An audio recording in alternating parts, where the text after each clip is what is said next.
बच्चों, आज हम नए प्रकार का एनिमल क्लासिफिकेशन पढ़ने वाले हैं, जर्मिनल लेयर।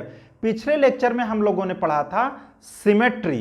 जर्मिनल लेयर में हम लोगों को पढ़ना है कि पूरे एनिमल ग्रुप को दो भागों में डिवाइड किया गया, और वो भी किस आधार पर? एम्ब्रियोनिक लेयर के आधार पर। कि भाई कुछ एनिमल्स में क्या होता है, दो प्रकार के एम्ब्रियोनिक लेयर्स पाए जाते हैं, एक्टोडर्म और एंडोडर्म। और कुछ एनिमल्स ऐसे होते हैं जिसमें तीन प्रकार के एम्ब्रियोनिक लेयर पाए जाते हैं, एक्टोडर्म, मेसोडर्म और एंडोडर्म। तो आइए हम लोग करते हैं, दोनों एक साथ कर लेते हैं। मैं एक तरफ डिप्लोब्लास्टिक लिख देता हूं और दूसरी तरफ ट्रिप्लोब्लास्टिक।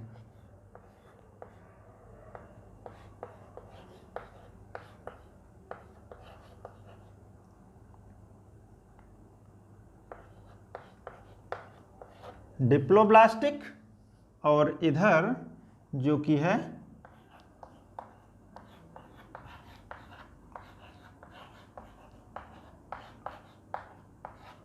ट्रिप्लोब्लास्टिक। डिप्लोब्लास्टिक और ट्रिप्लोब्लास्टिक इस प्रकार से।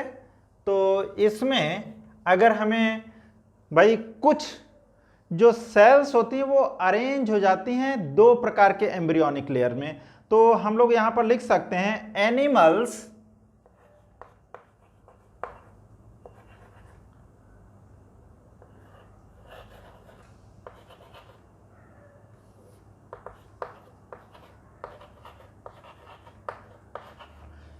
in which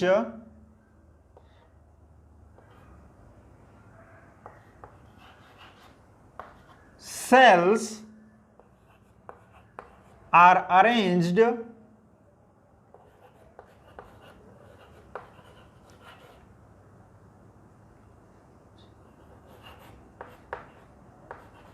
in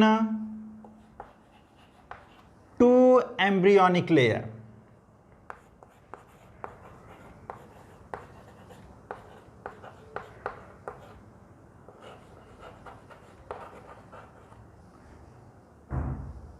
भाई ऐसे एनिमल जिसमें दो एम्ब्रियोनिक लेयर,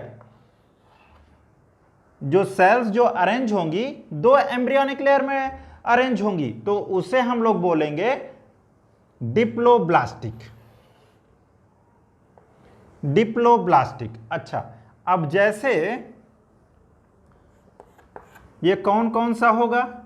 एक होगा एक्टोडर्म और दूसरा होगा एंडोडर्म।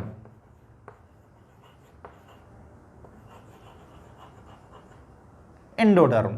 अच्छा, और इधर हम क्या कर सकते हैं? देखिए, animals in which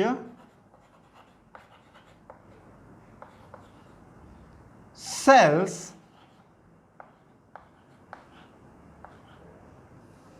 are arranged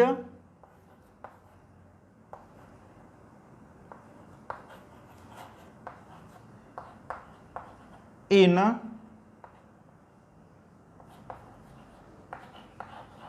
three embryonic layer।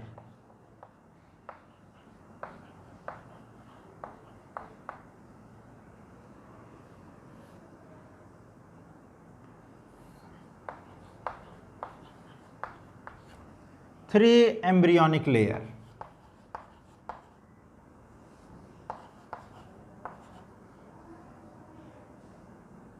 भाई इसमें क्या होगा, जो सेल जो अरेंज होंगी वो थ्री एम्ब्रियोनिक लेयर में, और इसमें क्या होगा, टू एम्ब्रियोनिक लेयर्स में।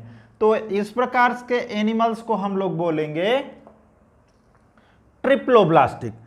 और तो इसमें जो होंगे, इसमें पहला होगा एक्टोडर्म सबसे बाहर की तरफ, और दूसरा होगा मेसोडर्म, और तीसरा होगा एंडोडर्म। भाई एक्टोडर्म, मेसोडर्म और एंडोडर्म, ये तो देखिए दोनों में अंतर हो गया और दोनों के लिए अलग अलग। अच्छा, अब जैसे मान लीजिए ये जो एनिमल की बॉडी होती है उसकी बात करते हैं।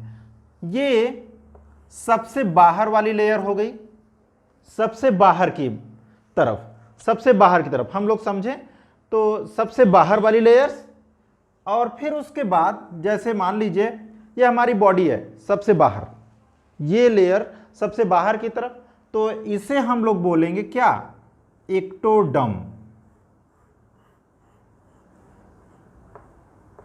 ये एक्टोडर्म, और बीच में ये है गट। गट डाइजेस्टिव सिस्टम का पार्ट, वो एलिमेंट्री कैनाल, गट या एलिमेंट्री कैनाल जिसमें भोजन रहता है, हम लोग भोजन करते हैं तो उसी में इकट्ठा रहता है, मेनली ल्यूमेन वाला पार्ट गट एलिमेंट्री कैनाल का पार्ट, और इसके बाहर ये होगा एंडोडर्म। ये है एक्टोडर्म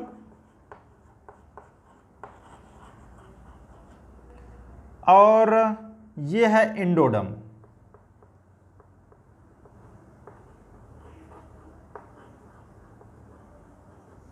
एंडोडर्म, और बीच में क्या है, गट। अब ये बीच में ये जो खाली स्थान बचा हुआ है, ये वाला जी, ये जो पार्ट है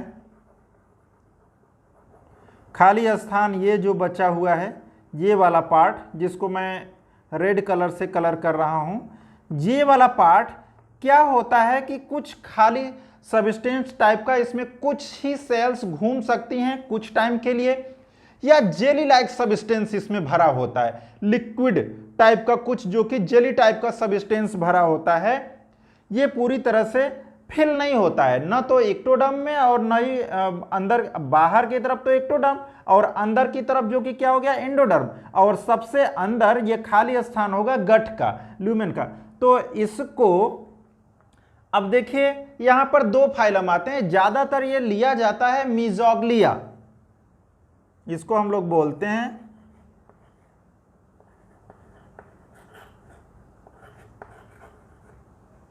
मीजोग्लिया।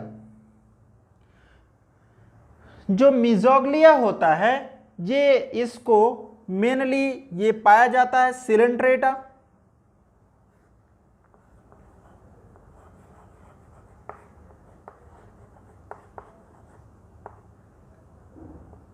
And Ctenophora. अच्छा, एनसीईआरटी में तो सिर्फ इतना ही दिया है मीजोग्लिया के बारे में। अगर यह मीजोग्लिया ना हो करके बाकी सब कुछ वैसे ही रहता है, लेकिन हम इसको मीजोग्लिया ना कह के मीजोहाइल भी बोल सकते हैं, मीजोहाइल बोला जाता है। लेकिन अगर वो मीजोहाइल बोलते हैं, ये पाया जाता है फाइलम पोरीफेरा में। ये अंदर ये तीसरा लेयर बीच में ये जो पाया जा रहा है, या तो मीजोहाइल होगा या मीजोग्लिया। अगर मीजोग्लिया है तो वो एनिमल कौन सा होगा, सिलेंट्रेटा का मेंबर होगा या टीनोफोरा का मेंबर होगा। अगर ये मीजोहाइल है तो ये पोरीफेरा के मेंबर्स होते हैं। तो इस प्रकार से ये होता है डिप्लोब्लास्टिक। वैसे तो डिप्लोप्लास्टिक सिर्फ सिलेंट्रेटा और टीनोफोरा को ही कहा गया है, मीजोहाइल या पोरीफेरा को रेयरली कहा जाता है या तो नहीं कहा जाता है। लेकिन कभी कभी क्वेश्चन पूछ लिया जाता है कि मीजोहाइल और ये किसको माना गया, डिप्लोब्लास्टिक इसको माना जाएगा नहीं माना जाएगा, तो डिप्लोब्लास्टिक में आ जाते हैं। अच्छा, फिर उसके बाद हम लोग आते हैं इधर ट्रिप्लोब्लास्टिक में। ट्रिप्लोब्लास्टिक में क्या होता है, सबसे बाहर की तरफ तो ये हो गया क्या, एक्टोडर्म। ये देखिए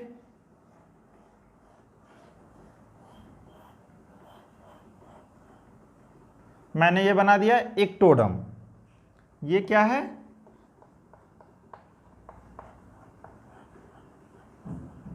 एक्टोडर्म। और सबसे अंदर की तरफ इधर बना दिया हमने, ये है गट।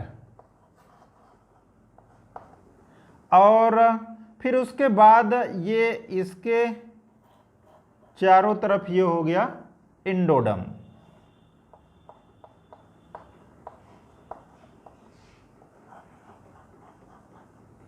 एंडोडर्म।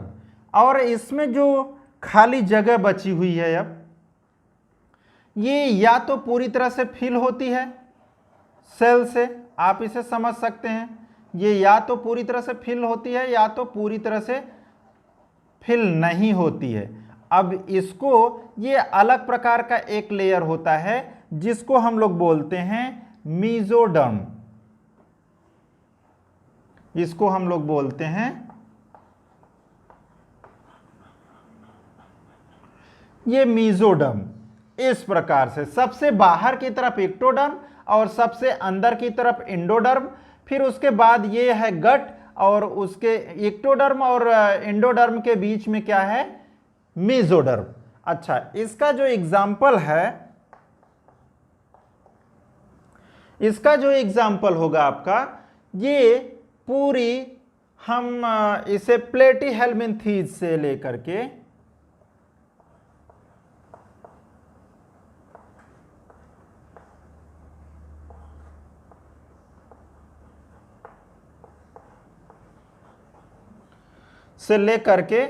कार्डेटा तक,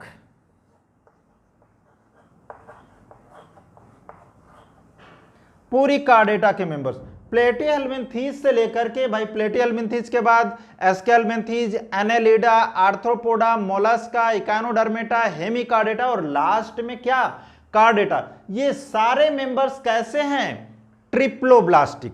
ये सभी कैसे होते हैं, ट्रिप्लोब्लास्टिक। और उसके पहले के मतलब कौन से, पोरीफेरा और सिलेंट्रेटा, टीनोफोरा, ये सब कैसे हैं, डिप्लोब्लास्टिक। और उसके पहले के जो एनिमल हैं, जो प्रोटोजोआ हैं, उनको इसमें इंक्लूड, इस प्रकार के क्लासिफिकेशन में इंक्लूड नहीं किया गया है। अच्छा, तो ये हुआ आपका डिप्लोब्लास्टिक और ट्रिप्लोब्लास्टिक जर्मिनल लेयर के आधार पर क्लासिफिकेशन। तो आप बच्चों एक काम ये कर सकते हैं, इसे नोट कर लीजिए, फिर उसके बाद हम लोग आगे बढ़ते हैं। हाँ, तो बच्चों अगला क्लासिफिकेशन हम लोग पढ़ते हैं body plan.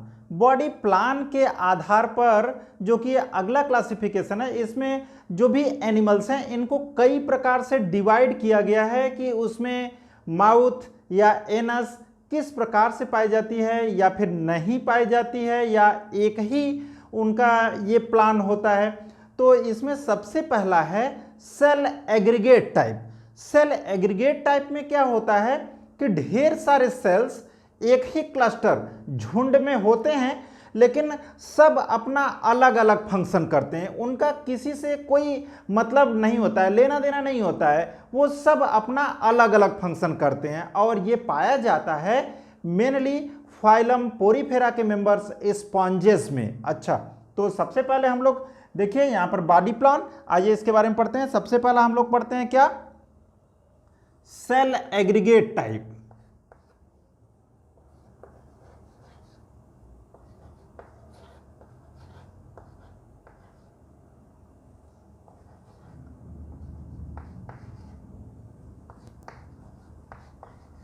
Cell aggregate type of body plan, इसमें क्या होता है कि सभी सेल्स का एक प्रकार से झुंड होता है, क्लस्टर होता है। तो उसे हम लोग लिख सकते हैं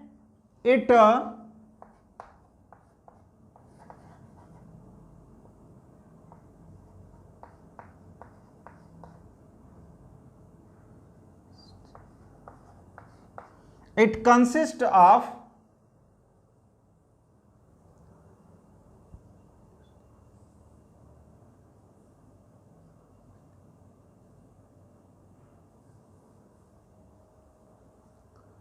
SIST CONSIST SIST।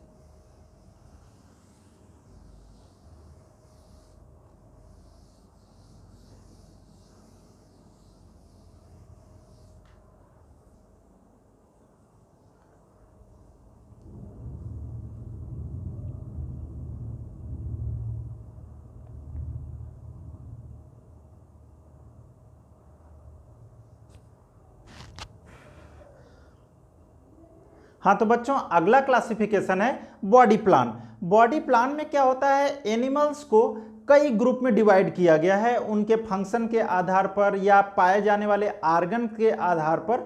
तो आप इसे देख सकते हैं। पहला हम लोग पढ़ रहे हैं इसमें बॉडी प्लान में सेल एग्रीगेट टाइप।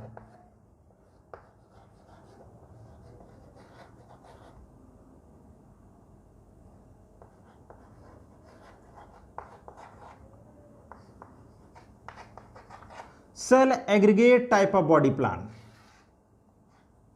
इसमें क्या होता है कि इसमें सभी सेल्स जो कि है क्लस्टर झुंड में तो होती हैं, लेकिन उनसे अगल बगल की सेल से कोई मतलब नहीं होता है। सब अपना जो कि है अपना अलग अलग टाइप से फंक्शन जो कि है करती हैं। तो इसे हम लिख सकते हैं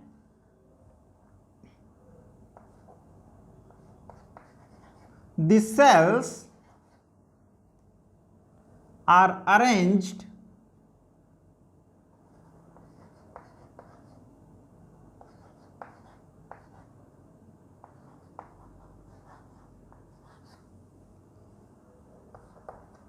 इन क्लस्टर।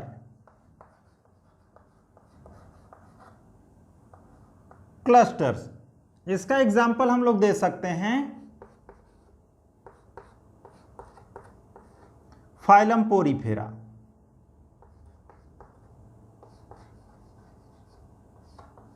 स्पॉन्जेस, जो स्पॉन्जेस होते हैं फाइलम पोरीफेरा के जो मेंबर्स होते हैं, उन सभी में क्या होता है कि सभी हमने लेवल ऑफ बॉडी ऑर्गेनाइजेशन में पढ़ा था कि इनका जो सेल्स है ढेर सारे जो कि है क्लस्टर अब सेल से बना हुआ, वहां टिश्यू का फॉर्मेशन नहीं हुआ है, लेकिन सभी सेल्स अपना अलग अलग फंक्शन करती हैं। तो आप देख सकते हैं जैसे इस प्रकार से, ये मान लीजिए ढेर सारी सेल्स हैं और झुंड है क्लस्टर का, अरे सेल्स का झुंड है, क्लस्टर्स हैं। तो ये सारी सेल्स अपना अलग अलग फंक्शन करेंगी और इनमें इनका कोई अगल बगल की सेल से मतलब नहीं रहेगा। जैसे कोई डाइजेस्टिव सिस्टम का फंक्शन कर रही है, कोई जो कि सर्कुलेशन का फंक्शन कर रही है, कोई रिप्रोडक्शन का फंक्शन कर रही है, मतलब इस प्रकार से बस सिर्फ साथ में रहती हैं, एग्रीगेट होकर के रहती हैं। तो इस प्रकार के बॉडी प्लान को हम लोग बोलते हैं सेल एग्रीगेट टाइप। और फिर उसके बाद दूसरा जो कि होता है, अगर हम बात करते हैं बच्चों, तो ये मेनली होता है blind sac body plan.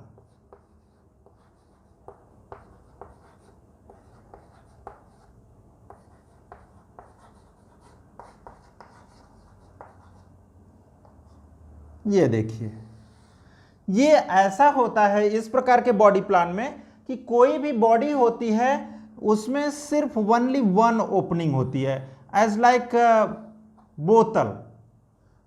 Bottle जान ही रहे होंगे सभी लोग। ब्लाइंड का मतलब अंधा, मतलब सिर्फ जो कि है एक ही साइड ओपनिंग हो, दूसरी साइड ओपनिंग ना हो। लाइक सैक मतलब बोरा, सभी लोग जानते होंगे बोरे, लाइक बोरा या फिर बोतल, हम बॉटल समझ सकते हैं, सिर्फ उसमें एक ही ओपनिंग होती है। तो इसी से जो कि है फूड इनसाइड भी जाएगा और इसी ओपनिंग से जो कि है फूड का थ्रो मतलब बाहर भी इसी से आएगा। तो इस प्रकार के बॉडी प्लान को हम लोग बोलते हैं ब्लाइंड सैक बॉडी प्लान। मतलब ये जो ओपनिंग है ये माउथ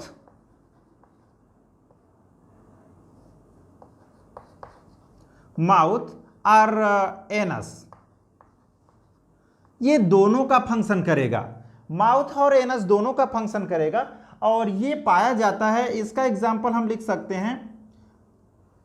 अच्छा, एक बात और इसमें मैं बताना चाहता हूं कि ये मेनली इनमें जो भी एनिमल्स होते हैं इनमें इनकम्प्लीट डाइजेस्टिव सिस्टम होता है। बहुत ही इंपॉर्टेंट बात,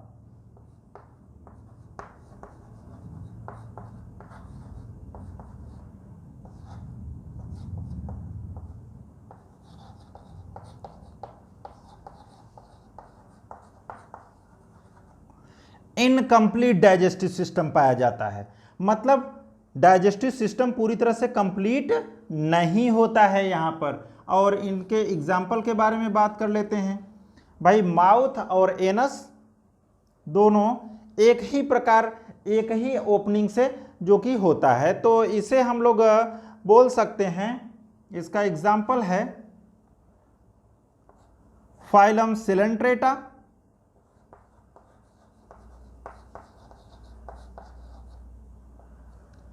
टीनोफोरा और एक और है Platyhelminthes.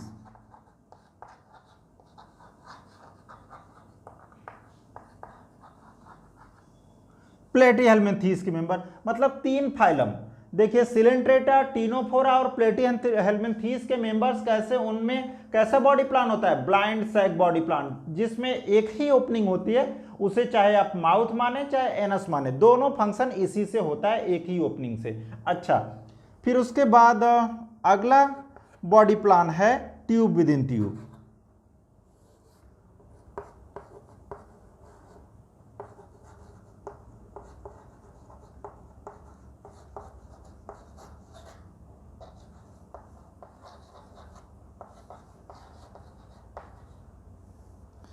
Tube with in tube body plan. अच्छा, इसमें क्या होता है, जैसे मान लीजिए हम लोगों की हायर एनिमल्स में होता है, हम लोगों की बॉडी होती है, एक बॉडी हो गई, ये बाहर की तरफ इस प्रकार से, ये मान लीजिए ये इस प्रकार से, ये मान लीजिए ट्यूब लाइक, और ट्यूब के अंदर ट्यूब, ये इस प्रकार से, ये इस प्रकार का बॉडी प्लान होता है। मतलब एक तरफ माउथ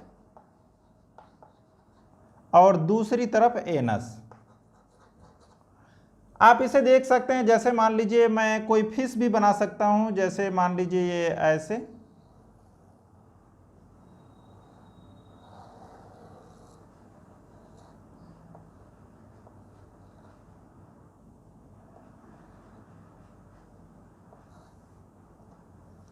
ये इस प्रकार से, जैसे मान लीजिए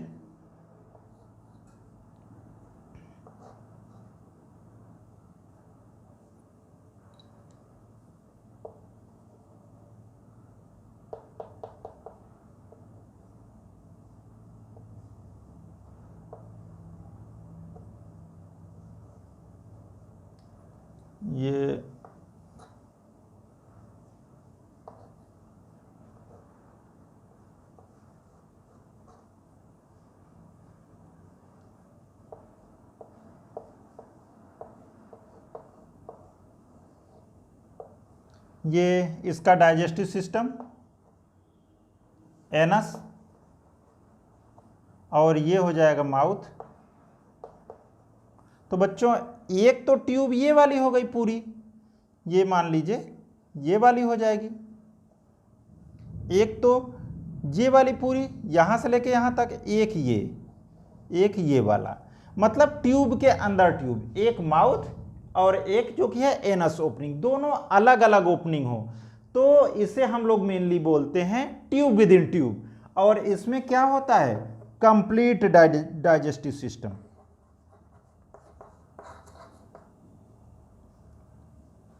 complete digestive system, complete digestive system, complete digestive system.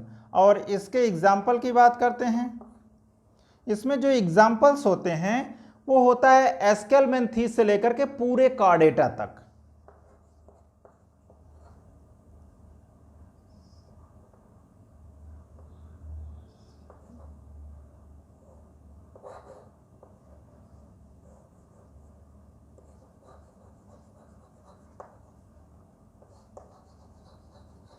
Aschelminthes से लेकर के पूरी कार्डेटा तक। तो एस्केलमेंथीस के बाद कौन सा फाइलम, एनेलिडा, फिर आर्थ्रोपोडा, मोलस्का, इकाइनोडर्मेटा, हेमिकार्डेटा और लास्ट में कार्डेटा। एस्केलमेंथीस से कार्डेटा तक पूरे एनिमल्स कैसे हैं, ट्यूब विद इन ट्यूब। और फिर उसके बाद सिलेंट्रेटा, टीनोफोरा और प्लेटिहेल्मिन्थीस के मेंबर्स कैसे हैं, ब्लाइंड सैक बॉडी प्लान पर काम करते हैं। और जो पोरीफेरा मतलब स्पॉन्जेस जो कि हैं सेल एग्रीगेट टाइप, मतलब पूरे एनिमल को 3 ग्रुप में डिवाइड किया गया, एक सेल एग्रीगेट, दूसरा ब्लाइंड सैक बॉडी प्लान, तीसरा ट्यूब विद इन ट्यूब। आपको यहां पर एग्जांपल्स याद रखना है, और ये कैसे कैसे होता है। अब ये देखिए माउथ और एनस, यहाँ पर माउथ और एनस अलग अलग है, यहाँ पर एक ही माउथ एनस है, लेकिन यहाँ पर कोई माउथ एनस नहीं है, अलग अलग सभी जो कि सेल्स हैं और सब अपना अलग अलग फंक्शन करती हैं। तो इस प्रकार से बेटा ये हुआ ब्लाइंड सैक बॉडी प्लान और ट्यूब विद इन ट्यूब और सेल एग्रीगेट टाइप, ये सारे मतलब एक अलग प्रकार का क्लासिफिकेशन बॉडी प्लान। तो नेक्स्ट लेक्चर में हम अगला क्लासिफिकेशन करेंगे। तो ठीक है, ओके।